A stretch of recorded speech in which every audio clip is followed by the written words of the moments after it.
Colleges of Education Academic Staff Union direct its lecturers to work twice weekly over fuel hike. Governor Omar Nambadi constitutes land retrieval committee allocated to individuals without government approval. South African president says Putin will not attend BRICS summit next month.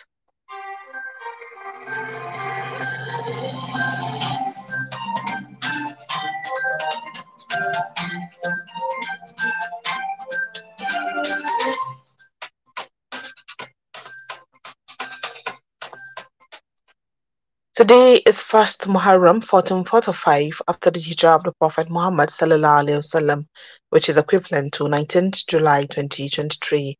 I am Salam Sunud Aliman with the news in full. Presidential candidate of the Labour Party at the 2023 elections, Peter Obi, says he can't celebrate his 62nd birthday with over 327 Nigerians killed in Plateau and Benue this month. Mr. Obi, however, humbly appealed to all those who desire to celebrate him with any kind of gift to look around them and extend such gifts to the people in need, especially in these difficult times. Obi, who was a former governor of Anambra, made this known in a statement today in Lagos. He said he doesn't have any reason to celebrate his 62nd birthday due to the present state of the country, especially in Benue and Plateau State. Obi said while he remained grateful to God for his infinite mercies, he still maintained his decision of over 20 years that he will not celebrate his birthday in today's Nigeria with the current state of the nation. The entrepreneur said some of his friends, members of the Labour Party, and obedient family and supporters had asked how they could join him in celebrating that day and even present some gifts. The Colleges of Education Academic Staff Union has directed union members to go to work twice a week in view of the current hike in petrol prices occasioned by the removal of fuel subsidy. The president of the union, Smart Olugbeku, in a statement today said the union members could no longer survive on the current minimum wage. He said the directive followed the union's extraordinary meeting held on Tuesday, July 3. Olugbeku said members of the union will not return to full work till the federal government agreed to the College of Education Academic Staff Union's demand of 200% increase in salary. The union issued the directive about 24 hours after the price per litre of petrol at fuel stations across the country, including those of the Nigerian National Petroleum Company Limited, hit 617 naira. The Executive Secretary of the Tertiary Education Trust Fund, TED Fund, Mr. Sonny Ichonu, said more than 137 students sponsored abroad by the fund absconded. Ichonu disclosed this today while addressing the House of Representatives ad hoc committee investigating the alleged mismanagement of 2.3 trillion naira tertiary education tax by TED Fund. He said the scholars who were sponsored by TED Fund for higher education abroad refused to return to the country after completing their programs, adding that stringent measures will be put in place to curb future happenings. TED Fund boss added that such scholars who refuse to return to Nigeria after enjoying the sponsorship from the country will be declared fugitives henceforth, except they repay the money expended on academic programs.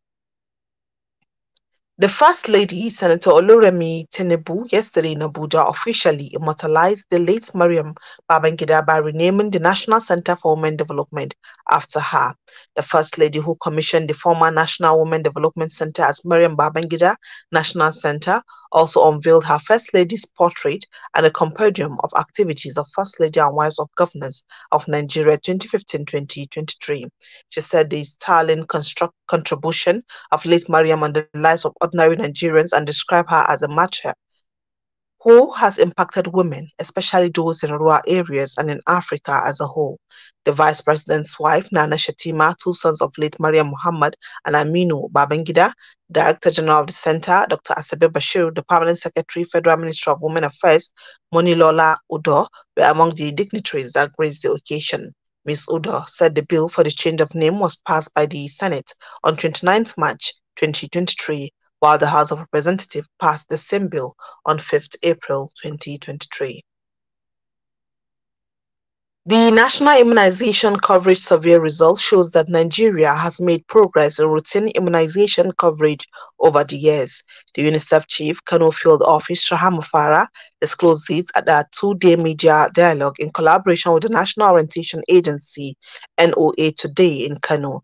The dialogue is on routine immunization and challenge of zero-dose children in particular, organized for journalists from Kano, Katsina, and Jigawa states.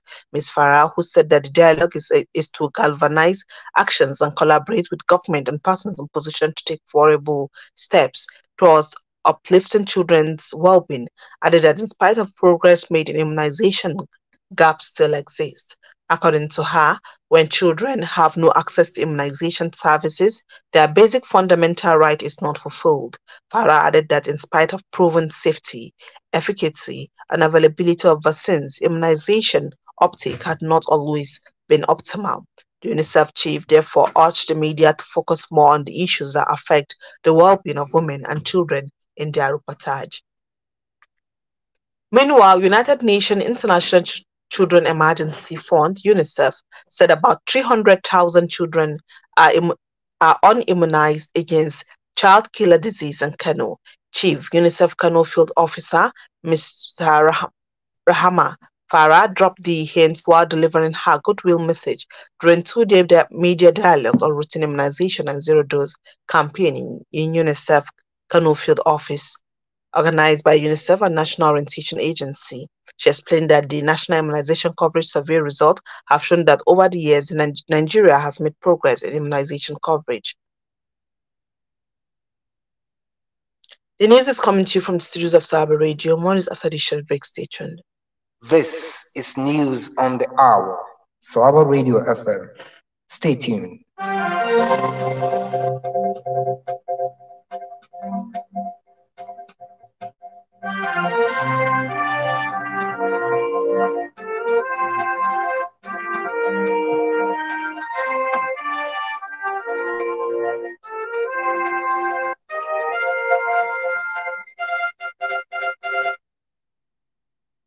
Welcome back. You're still into the services of Sawaba Radio 104.9 Hadija. Jigawa State Governor Malam Umar Namadi has constituted a committee to retrieve pieces of land that were indiscriminately allocated to individuals and corporations without the approval of the government. At the council chamber of the government house, the governor put up the committee, which is to be chaired by the secretary to the state government, Malam Bala Ibrahim Mamsa, in his bid to re-establish order and due processes. Malam Umar Namadi has always promised to bring back sanity and run an administration based on the ethics of bureaucratic governance. The objective is to prevent the occurrences of farmer-herder clashes as a result of such encroachment around the state, especially during the rainy season. On the other hand, the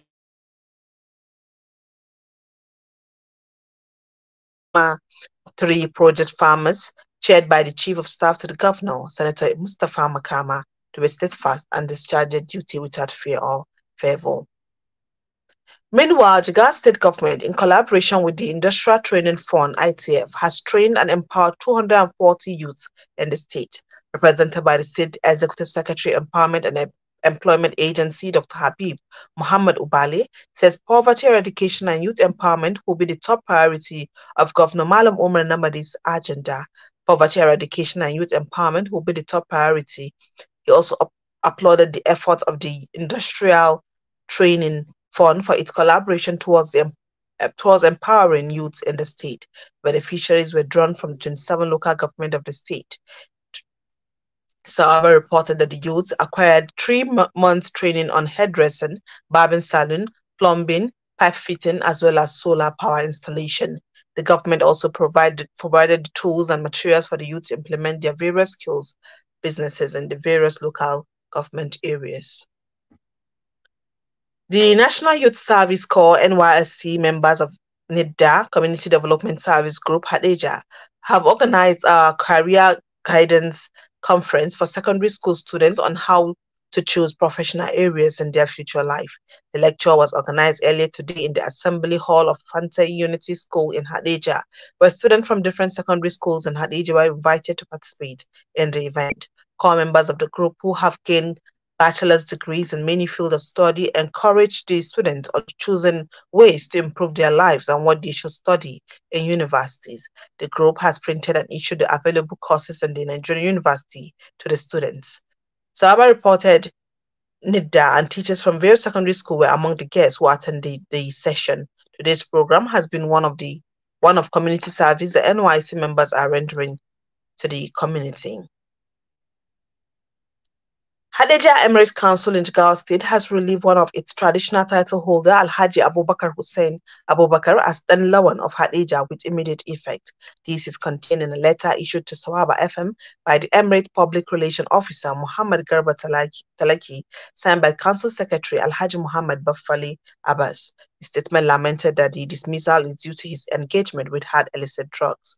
He said the council has confirmed the matter through a letter received from the National Drug Law Enforcement Agency, Jigawa State, intimidating the council on the issue.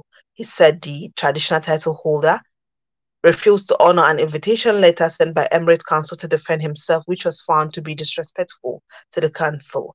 In view of this, Alhaji Abubakar Hussein Abubakar is strictly warned to desist from parading himself as Dan Lawan of Hadejia.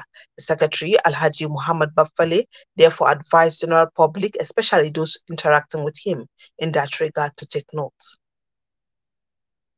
Now to international scene. Algerian officials say at least 34 people have been killed in a road accident in the southern province of Tamanrasset. The Civil Protection Agency said a passenger bus collided with a utility vehicle before bursting into flames. 12 people were injured. Those involved have not yet been identified, but Tamanrasset is close to Niger and Mali and is a frequent crossing point for migrants from sub-Saharan Africa trying to reach Europe. Russia's president will not attend a summit in South Africa next month, according to the country's presidency. The announcement comes after South Africa's leader said any attempt to arrest Vladimir Putin will be a declaration of war against Russia. If Mr. Putin had left Russian soil, he could have been subject to an International Criminal Court arrest warrant. South Africa is an ICC signatory and expected to help in Mr. Putin's arrest. Russia's Foreign Minister Sergei Lavrov will represent the country at the two-day summit instead. However, Mr. Putin will take part in the BRICS conference, an acronym of Brazil, Russia, India, China, and South Africa by video link. The BRICS grouping is seen by some as an alternative to the G7 group of advanced economies. That has been the news. Before I go, a recap of the major stories.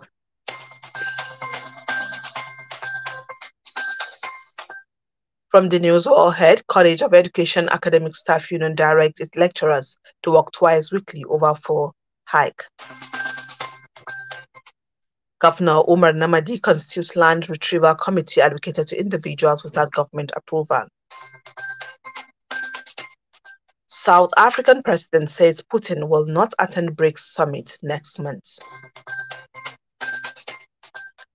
That has been the news on behalf of the news department. Our editor, Mohammed Suleiman Yobi, our contingent announcer, Ahmad Saliha. I am Salamatu News Daliman saying good night.